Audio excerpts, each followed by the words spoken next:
Selamat malam Bapak Ibu, saudara-saudari sekalian.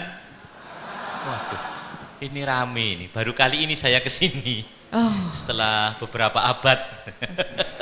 Perjalanan lancar Romo dari Bandung? Perjalanan lancar. Tadi saya berangkat Tuhan. dari Ciumbeluit siang. Ciumbeluit. Lalu sekalian mampir-mampir terus ke sini. Ya, itu jadi. Luar biasa sekali ya Romo ya. Romo, malam ini adalah tirakatan kita yang ketiga. Ya.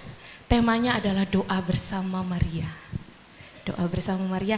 Romo punya kesempatan waktu 30 menit. Cukup nggak kira-kira mau nih? Cukup. Nah, doa bersama Maria 30 menit. Kami akan dengarkan bersama-sama pengajaran dari Romo. Romo, kami persilahkan. Baik, Bapak Ibu, sekali lagi saudara-saudari sekalian, selamat malam. Ya. Hari ini sesuai dengan pesanan teman angkatan, sudah berpesan, nanti bahannya adalah ini, gitu. Saya diberi bahan, jadi saya tidak usah menyiapkan bahan sebetulnya, karena bahannya sudah disiapkan oleh Romo Bayu. Diberitahu bahannya dari Rosarium Virginis Mariae nomor 13 sampai 17.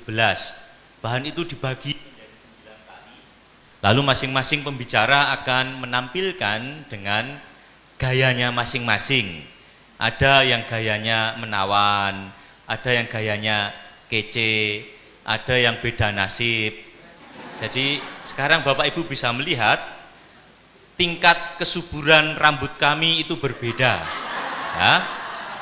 Kalau Romo Bayu waktu itu kami pikir-pikir kenapa Romo Bayu rambutnya dikucir. Ternyata jawabannya kami tahu, karena tidak bisa diponi. Jadi ya apa boleh buat.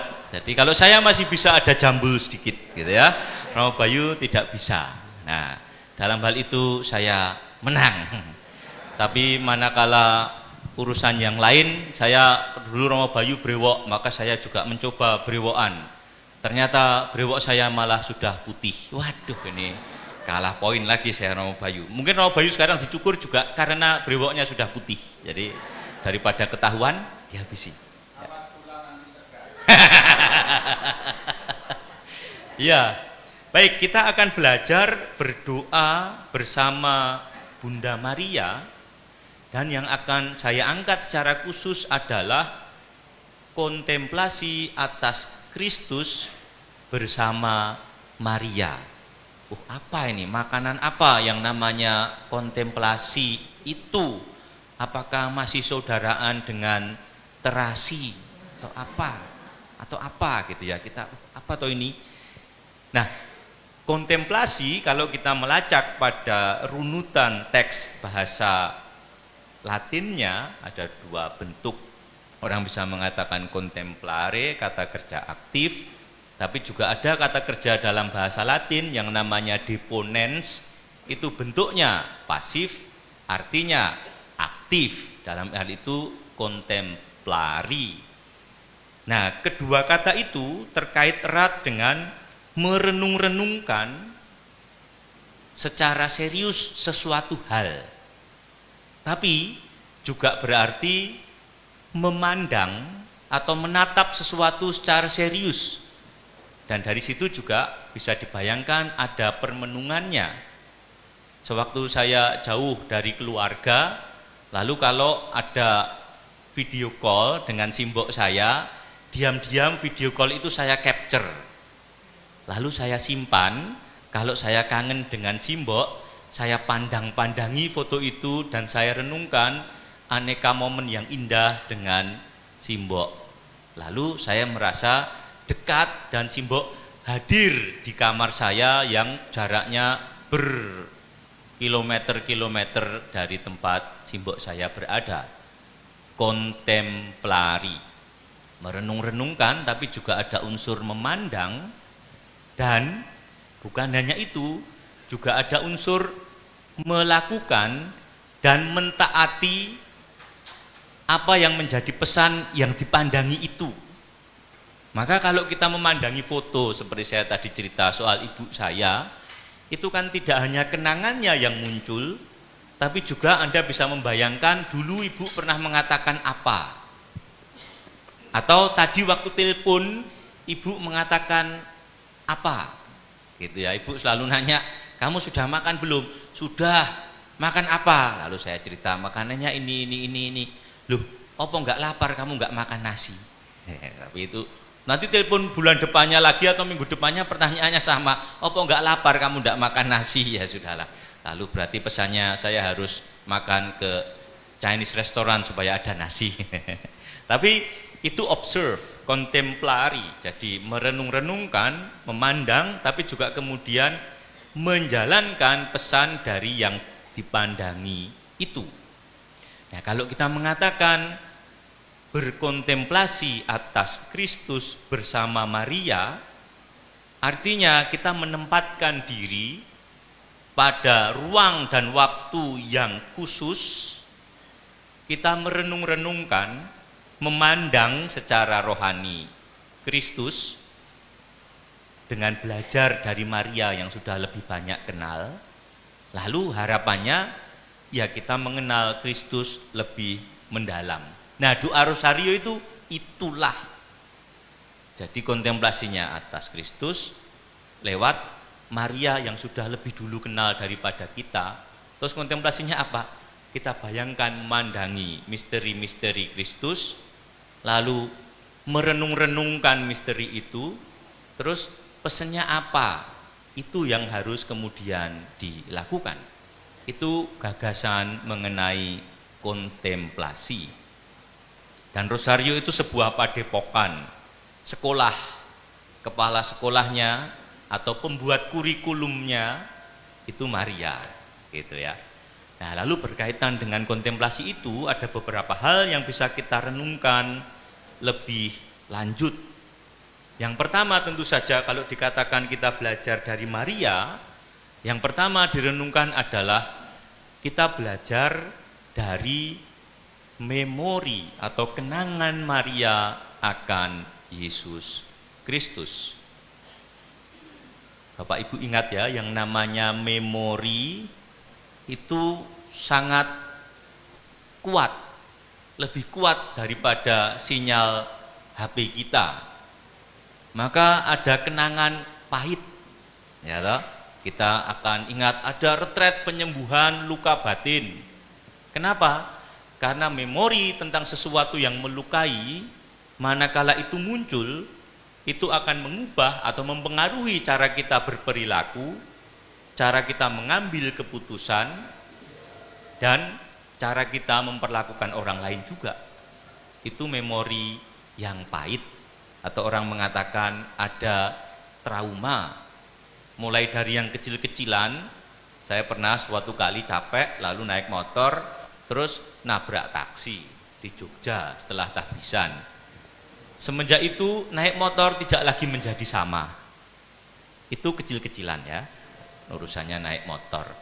Tapi ada banyak lagi luka yang kita alami dan itu mempengaruhi cara kita berpikir hari ini. Dan sebaliknya, memori yang baik, memori yang manis juga akan menjadi kenangan yang menyemangati kita.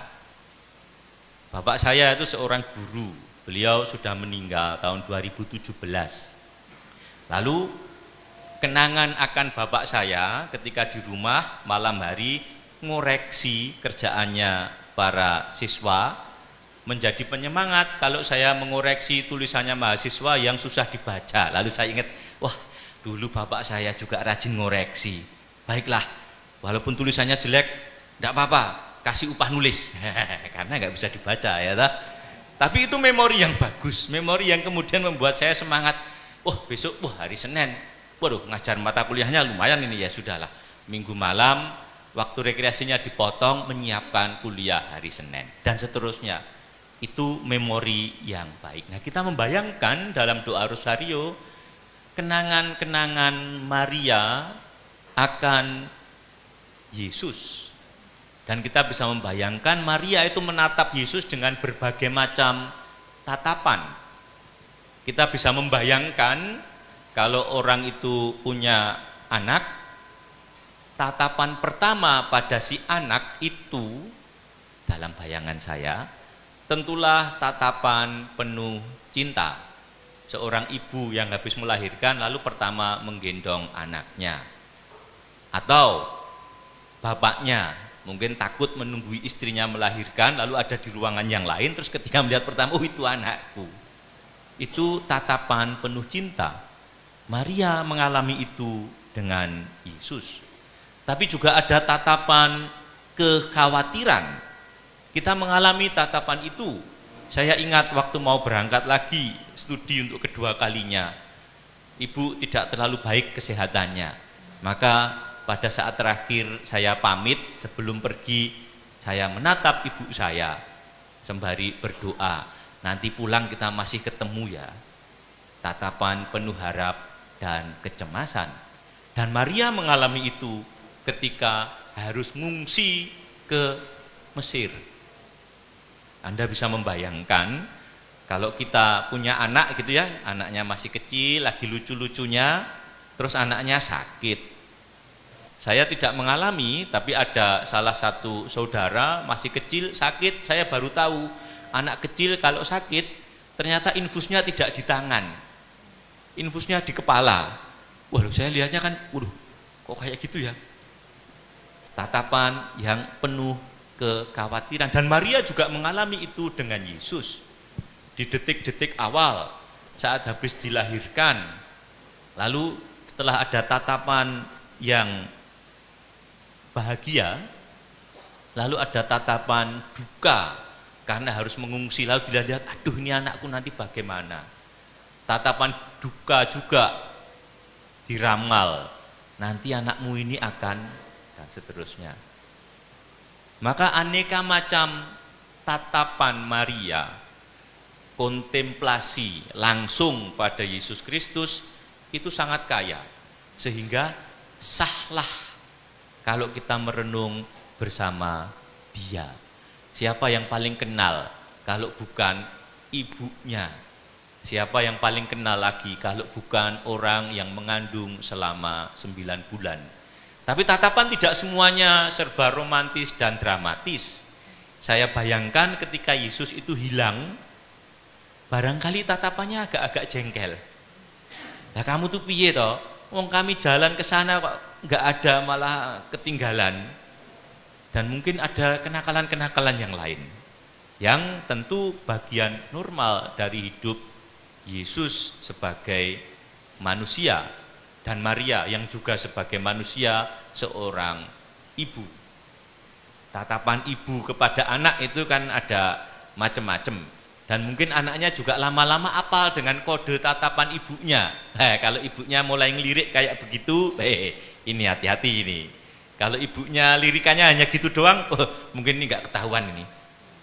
Anaknya akan apal, dan ibunya memiliki berjuta tatapan dengan bahasa senyap yang ditujukan kepada anaknya. Betul enggak? Semakin lama saya ketemu ibu saya juga semakin memahami tatapan itu, kontemplasinya ibu pada saya. Yang dulu saya pernah bercanda, ibu saya tanya waktu saya masih frater, kalau Romo lagi mimpin misa, ini ibu saya kadang iseng pertanyaannya, terus pas bacaan Romonya duduk itu, Romonya mikir apa ya? Wah, lalu saya bilang, Bu, nanti kalau sudah jadi Romo tak jawab, Bu. Wah, lalu saya ingat tuh pertanyaan itu. Tak tunggu sampai bertahun-tahun lah, jadi Romo lama toh. Saya masuk seminari tahun 97. Lalu jadi Romo 2011. Terus pas misa perdana di rumah, lalu saya cerita dalam khotbah, Bu, sekarang saya bisa menjawab pertanyaan Ibu bertahun-tahun yang lalu. Mungkin dia lupa ya. Saya lihat, dia agak wajahnya heran gitu. Dulu Ibu tanya, kalau Romo pas misa duduk itu mikir apa? Terus saya bilang, hari ini saya kan misa perdana, Bu. Saya jawab, Bu ya, tadi saya mikir urut-urutan misa kayak apa. Masih awal-awal loh. Masih on, nanti nek kleru piye gitu ya. Tapi itu, nah tatapannya ibu itu kan beda-beda yang itu. Lalu sekarang juga ada tatapan lagi yang berbeda. Ibu sudah mulai tidak terlalu sehat. Kadang-kadang saya pulang misa, lalu saya ajak misa yang paling mesra sedunia, misa paling romantis sedunia, misa berduaan sama ibu. Lalu duduknya sebelahan. Mungkin dia ikut baca TPE-nya kali. Oh, atau enggak, Cing? nggak terlalu jelas dia lihatnya. Dia menatap saya dengan cara yang berbeda-beda. Waktu pamit sekolah, waktu saya pulang liburan, lalu kalau waktu sakit pernah sampai saya kasih perminyakan, tatapannya berbeda-beda. Dan kita bisa membayangkan hal yang serupa. Tentu saya tidak pernah menjadi seorang ibu, ya, tapi kan saya punya ibu. Lalu saya membayangkan, oh kayak gitu toh. Nah Maria itu begitu itu. Tatapannya pada Yesus itu lengkap. Dari tatapan sukacita, tatapan ketir-ketir, ketar-ketir karena harus mengungsi, nanti jangan-jangan anak saya tidak selamat. Mungkin ada jengkel juga pada titik-titik tertentu gitu ya. Tapi kemudian juga ada tatapan yang penuh duka saat Yesus disalib dan saat menerima jenazah Yesus dalam patung Pieta, memanggul jenazah Yesus. Renungan saya selalu mengatakan, kalau Bapak Ibu memegang bayi, saya tidak pernah berani menggendong bayi yang masih umur terlalu kecil karena megangnya aja wah, angel. Saya selalu milih, nanti beberapa bulan lagi kamu datang, nanti saya tak mencoba menggendong anakmu ya, gitu ya, kata sama saudara atau ada umat. Kalau masih kecil saya tidak berani, tak lihat aja kayak gitu ya. Tapi kalau masih kecil, kita menatap badannya, tampak sekali kulitnya yang masih bersih, mulus gitu ya.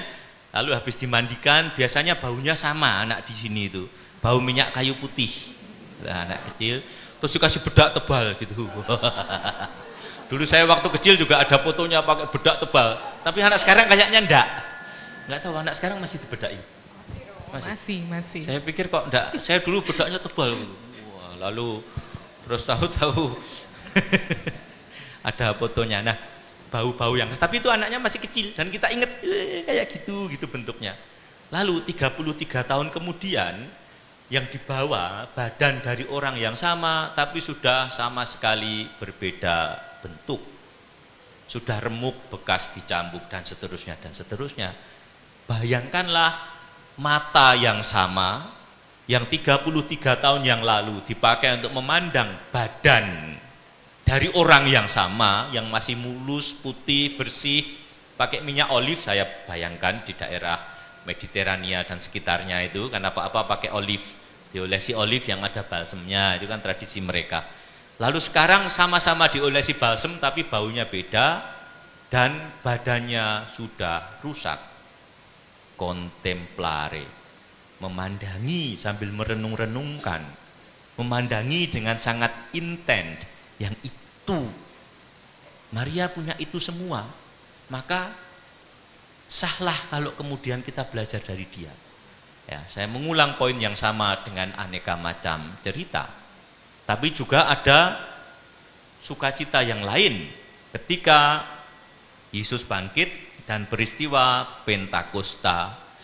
Maria ada di sana menatap, mengkontemplasikan buah kebangkitan yang mulai terasa. Tatapan Maria. Nah, atas dasar itu semua, maka sahlah kalau kita belajar dari dia dalam doa rosario. Dan yang menarik dalam dokumen yang diberikan oleh Romo Bayu untuk saya pelajari, itu dokumen aslinya menyebut kata sekolah. Dikatakan dalam teks bahasa Latin, dengan merenungkan rosario, peristiwa-peristiwa rosario bersama Maria, disebutkan est ac Mariae ad sistere scholae ut Christus legatur. Teks Italia menyebut yang sama, dengan melewatkan waktu bersama Maria dalam doa rosario, merenungkan peristiwa-peristiwa itu kita menyekolahkan diri di sekolahannya Maria untuk disebutkan membaca Kristus. Membaca itu artinya ya memahami misterinya dan tahu siapa dia, lalu mengerti misteri-misterinya dan mengerti pesannya. Skole disebutnya. Teks Italia menyebut scuola, l'école, indicula Mariens dan seterusnya. Teks kita dalam bahasa Indonesia menyebut belajar dari Maria, tapi teks aslinya menyebut kata sekolah. Dan itu kuat sekali bayangannya. Kita belajar dari orang yang punya tatapan langsung pada Yesus, dan kita mengerti melalui kurikulumnya dia. Nah, itulah doa rosario. Maka kemudian ada 4 pasang peristiwa, yang itu adalah runutan peristiwa-peristiwa Yesus utamanya. Tentu ada beberapa dari yang para rasul maupun yang dialami oleh Bunda Maria, tapi itu lengkap. Lalu hasilnya apa? Hasilnya ada 2 ketika kita berosario belajar di sekolahannya Maria. Yang pertama, kita jadi berani berdoa, bermohon kepada Kristus. Kenapa? Nah, sudah kenal loh. Kalau sudah kenal, saya tidak akan malu-malu untuk mengatakan apa yang ada dalam perasaan saya. Dengan Romo Bayu, saya tidak malu-malu mengatakan perasaan saya. Tidak perlu merasa tidak enak. Kamu mau saya kasih ini? Tidak, saya tidak butuh. Saya butuhnya meja yang bagus bikinannya Romo Sigit. Ya kan gitu kan. Jadi saya menyebut dengan jelas. Ditawari, ini ada makanan nih, mau? Tidak, nanti disemprit Bu Dokter, saya maunya meja yang bagus ini. Gitu kan. Tidak malu, karena sudah kenal. Ketika ini pesan sponsor, ada maksud nih, udang di balik batu, ada udang di balik bakwan. Nah, begitu juga tadi gitu, kalau kita mengenal Yesus dengan kontemplasi icip-icip kontemplasinya Maria, direnungkan bersama Maria, salam Maria, salam Maria, salam Maria, dengan mengulang misterinya Yesus, lalu kita jadi tahu, terus berani ngomong terus terang. Kalau belum kenal kan tidak mungkin. Kita dengan orang di jalan tiba-tiba bilang, di situ ada bakso enak, mbok kamu traktir saya. Enggak mungkin toh. Nek sudah kenal, kita tahu. Di Subang ada makanan enak apa? Ini, mbok kamu traktir saya. Berani, wong sudah kenal. Gitu. Tapi yang lebih penting adalah yang kedua, menjadi serupa dengan Kristus, konform. Formnya kita menjadi sama dengan formnya Yesus. Bukan rambutnya gondrong, brewoknya sama, tidak. Tapi pola perilakunya. Lalu kita menjadi Kristus yang lain. Nah, itulah doa rosario. Peristiwanya Yesus diambil satu, salam Maria, salam Maria, salam Maria, dan kita bayangkan Maria itu menjadi saksi atas itu, bahkan lebih daripada itu. Terus berani saya minta sama Yesus, wong saya sudah tahu kok. Kalau sudah gitu, saya pun pelan-pelan menjadi seperti Yesus. Kalau itu yang sudah terjadi, karena ada pesan dari Yesus tadi yang saya cerita, lihat fotonya ibu, lalu saya ingat pesannya. Lalu kalau itu sudah terjadi, otomatis kita pasti mewartakan siapa itu Kristus kepada semua. Tidak mungkin tidak. Lawang rosario saja, entah Bapak Ibu pakai kalung rosario, pakai cincin rosario, itu saja sudah menjadi bentuk pewartaan. Bahwa ada yang datang jauh-jauh dari Buah Batu ke sini untuk nyanyi. Loh, apa itu bukan kesaksian? Datang jauh-jauh habis rapat di sekolah ke sini untuk omong soal rosario sambil diberi pesan tinggal 7 menit, tinggal 3 menit. Bukankah itu juga kesaksian? Gitu loh. Lalu kita tertawa bersama. Tapi itu kesaksian, ya toh? Apa itu kalau bukan kesaksian? Nah, tapi lebih lagi, wong pakai saja itu sudah kesaksian. Upaya kita untuk datang ke sini itu juga sudah kesaksian loh. Kok sampai segitunya? Kenapa? Karena ada sesuatu di sana. Panitia, ya toh? Apalagi yang imut-imut, yang amit-amit semuanya ada, lengkap, ya toh? Lalu akhirnya ya hidup kita itu aneka katekese seperti ini, tentu saja itu bentuk kesaksian dari saya sekarang memberikan kesaksian untuk Bapak Ibu sekalian. Tidak memberikan ceramah seperti kuliah di kampus, tapi kesaksian. Itu kan bentuk-bentuk kesaksian. Lalu ujung-ujungnya kalau formnya sudah sama, saat itulah kesaksiannya menjadi penuh. Dan itulah artinya berdoa rosario. Sehingga gambarnya itu utuh. Oh, itu toh rosario, tidak perlu dipikirkan lebih lanjut. Loh, doanya tuh mosok menyembah Maria. Tidak, tidak begitu ceritanya, Mas. Jadi itu misterinya Yesus, belajar dari Maria yang punya sekolah, punya pengalaman dan memori yang kaya dengan Yesus. kita mencicipi itu. Coba dong aku tak belajar langsung dari sumbernya yang sudah menatap Yesus betulan dalam berbagai momen hidupnya. Terus ya saya bisa icip-icip belajar, syukur-syukur saatnya nanti pada suatu titik saya pun menjadi seperti Kristus. Nah, gitu semua tindakan kita adalah kesaksian. Nah, itu sekolah rosario yang entah kapan lulusnya. Kadang-kadang kan kita mulai rosario malam hari, lalu kita seperti Yesus berdoa semalam-malaman karena ketiduran. Mulai ini kita sudah dapat 10. Wah, peristiwa kedua, wah kayaknya sambil terkapar bolehlah. Lalu 10 ya toh, kakinya mulai dingin, baiklah selimut ditarik sedikit. Terus tahu-tahu tidur lah udah pagi. Kita tidak tahu kapan lulusnya. Itu yang tidak ideal tentu saja. Tapi kita tahu, itulah artinya berdoa rosario dengan segala perjuangan kita. Saya tidak menutup segala perjuangan kita dan tidak selalu yang ideal yang terjadi dalam berdoa. Tapi itulah upaya kita sekolah di sekolahannya Maria untuk belajar terus tentang misteri Kristus sehingga kita boleh menjadi Kristus satu sama lain. Sekian dan terima kasih. Luar biasa sekali Romo. Sepertinya 30 menit kurang juga nih ya gitu kan. Nah Romo, tadi Bapak Ibu kita sudah mendengarkan pengajaran dari Romo Atmo ya. Bersama-sama kita sekolah bersama-sama di sekolahannya Bunda Maria ini. Nah sekarang kita akan buka sesi tanya jawab Romo. Sepertinya masih ada wajah-wajah penasaran ini di antara Bapak Ibu teman-teman semua. Nah untuk sesi tanya jawab ini saya akan buka satu sesi pertama dulu untuk 3 orang penanya. Silakan Bapak Ibu teman-teman yang akan bertanya boleh acungkan tangannya dan menyebutkan nama dan asal parokinya. Dipersilahkan. Sudah jelas berarti. Tapi kayaknya kayak masih malu-malu mungkin Romo nih.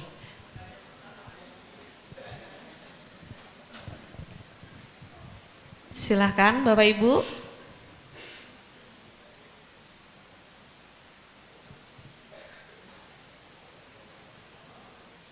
Oh ada.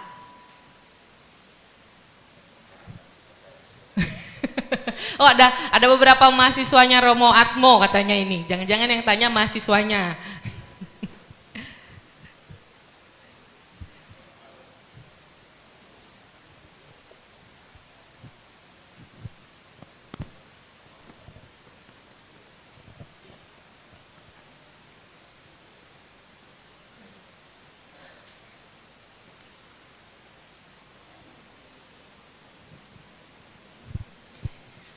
Yang masih malu-malu bertanya boleh atau misalnya yang oke, Ibu. Nah, sebentar ya Bu ya, setelah ini ya Bu.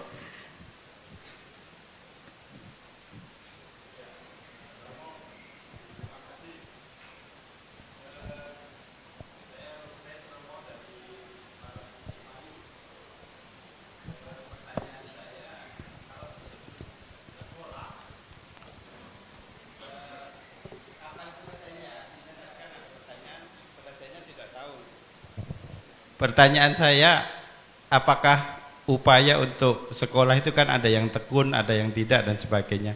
Ukuran selesai dan katakanlah lulus begitu, itu indikasinya apa dalam kehidupan yang konkret gitu Romo. Terima kasih.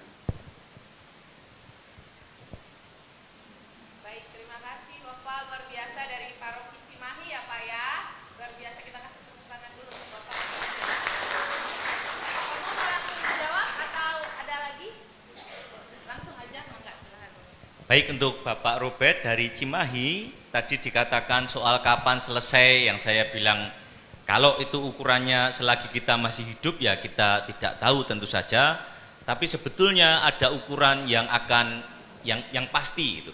Ukurannya adalah kalau kita sudah bisa memandang muka dengan Yesus sendiri, artinya dengan Allah Tritunggal Maha Kudus. Kalau itu yang terjadi, itu berarti sekolahnya selesai. Santo Thomas Aquinas mengatakan itu yang namanya visio beatifica, pandangan yang membahagiakan atau pandangan berbahagia ketika bisa menghadap Allah muka dengan muka.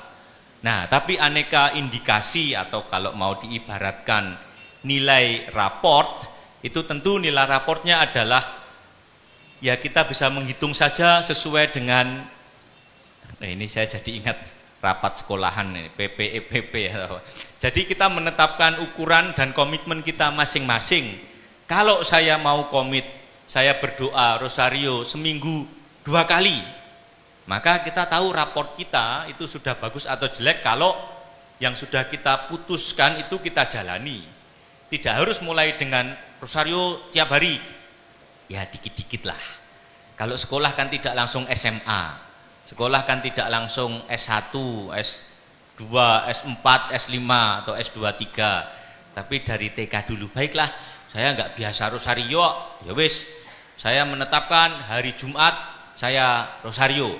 Oke, jalan dulu 2-3 bulan. Wah, ini kayaknya saya sudah lulus TK ini. Tambahilah Jumat sama Selasa. Oke, Jumat Selasa. Lalu ya silahkan dilanjutkan.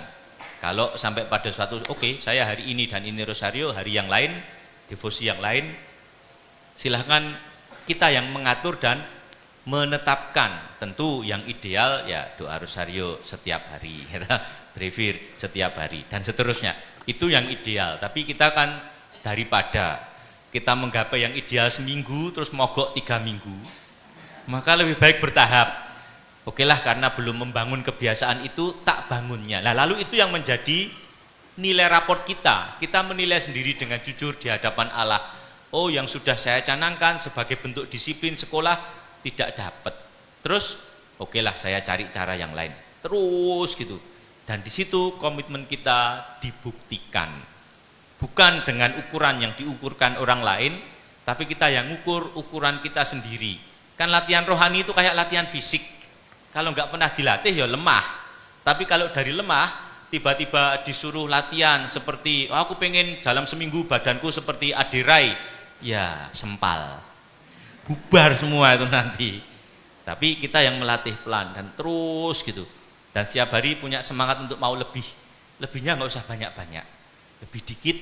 Tapi kalau kita berumur sampai 68, 75, 80, wah sudah berapa banyak.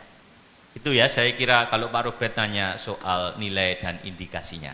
Terima kasih. Terima kasih Romo. Setiap hari kita mau lebih, ya, biar menjadi lebih dekat. Baik, untuk Ibu tadi ada yang mau bertanya lagi, silahkan.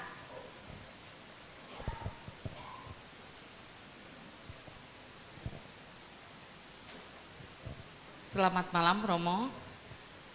Saya Rosi Krisnawati dari Paroki Santo Paulus Depok.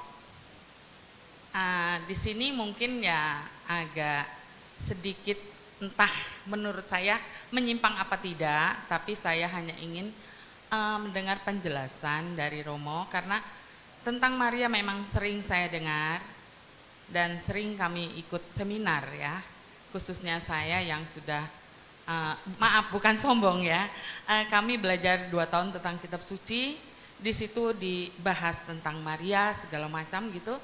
Apa hubungannya Mater Dei Rosa itu loh Roma, yang dengan Bunda Maria, karena di situ kita kalau setelah Jumat Agung biasanya kita menjalankan Mater Dei Rosa untuk ke tempat di mana tempat Yesus disalibkan bersama ke Gua Marianya gitu loh Romo. Itu apakah ada atau bagaimana gitu? Jujur saya rancu karena kita selalu jalan salib. Tapi terakhir itu kita Mater Dei Rosa itu apakah ada hubungannya tentang duka cita Maria itu? Apa yang sesungguhnya menjadi pergumulan gitu ya? Dalam Mater Dei Rosa itu loh Romo. Itu saja. Terima kasih. Nah, ini jawabannya semoga tidak terlalu panjang ya, cukup. Yang pertama begini, kalau kita mempelajari dari sisi teologi, rosario itu kan bentuk devosi yang kita juga sering menyebutnya sebagai pieta popolare, kesalehan populer yang memang gerakannya tumbuh dari bawah. Nah, gerakan devosi yang tumbuh dari bawah ini bukan mengada-ada dan bukan tiba-tiba dimunculkan.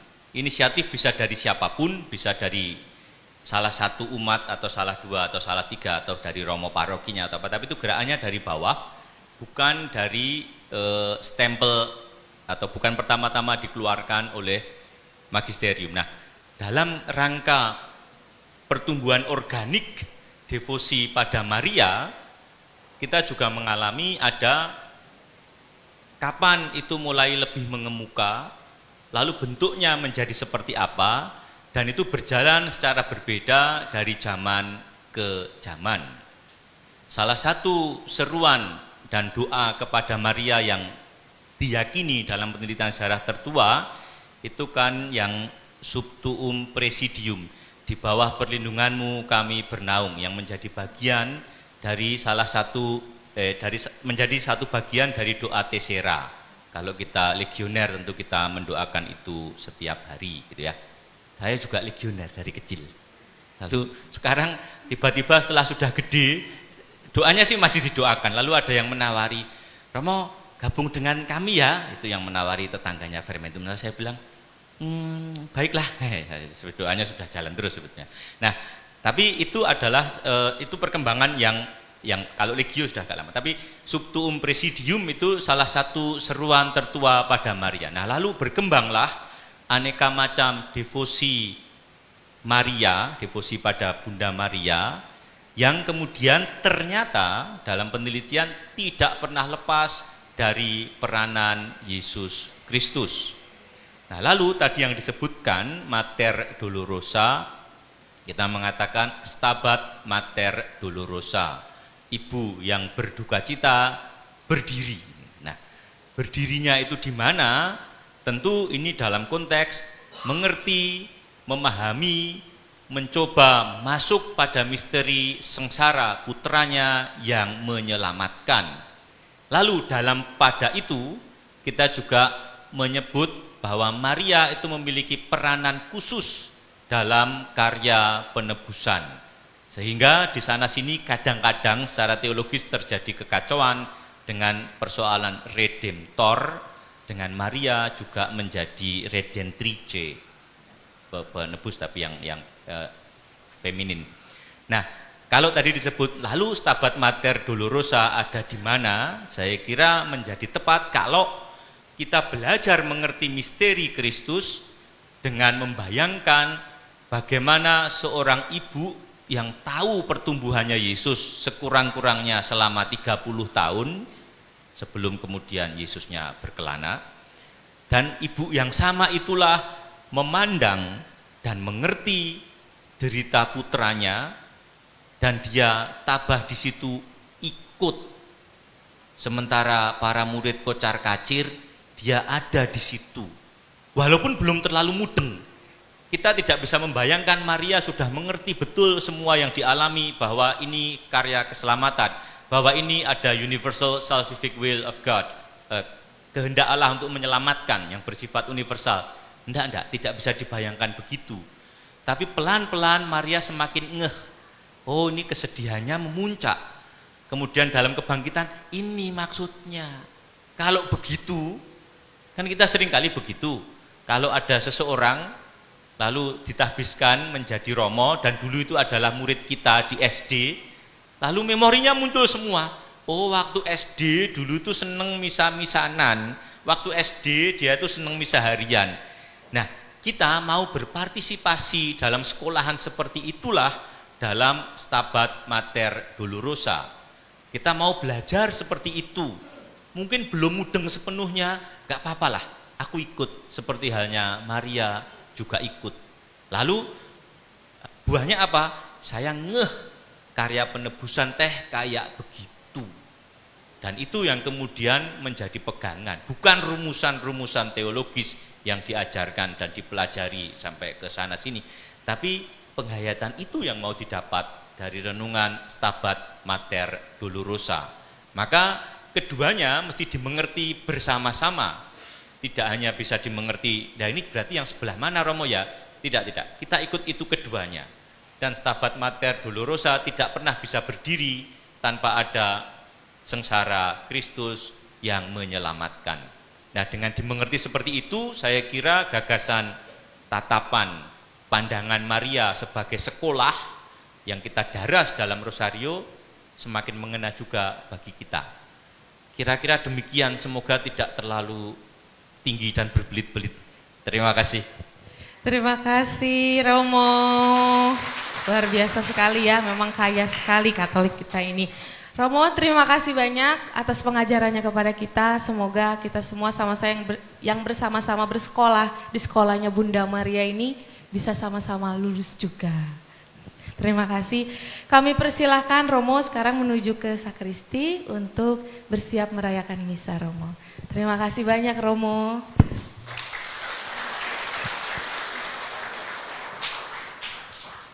Bapak Ibu, teman-teman muda dan para peziarah yang terkasih, menutup bagian pertama ini, paduan suara akan menyanyikan satu pujian untuk Bunda Maria. Sementara itu, kertas intensi dapat dikumpulkan melalui para pelayan yang berkeliling. Mari kita bernyanyi bersama-sama Ratu Rosari.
Saudara-saudari, para peziarah, marilah mengarahkan hati untuk berdoa novena penyerahan kepada Bunda Maria.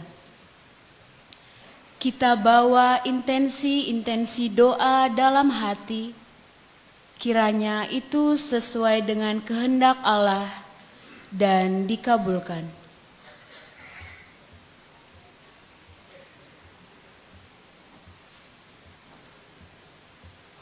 Dalam nama Bapa dan Putra dan Roh Kudus. Amin. Santa Maria Bunda Allah, kami bersyukur karena Allah telah membebaskan Engkau dari noda dosa sejak Engkau dikandung. Karena Allah berkenan memperhatikan kerendahan-Mu dan mengangkat Engkau menjadi ibu Sang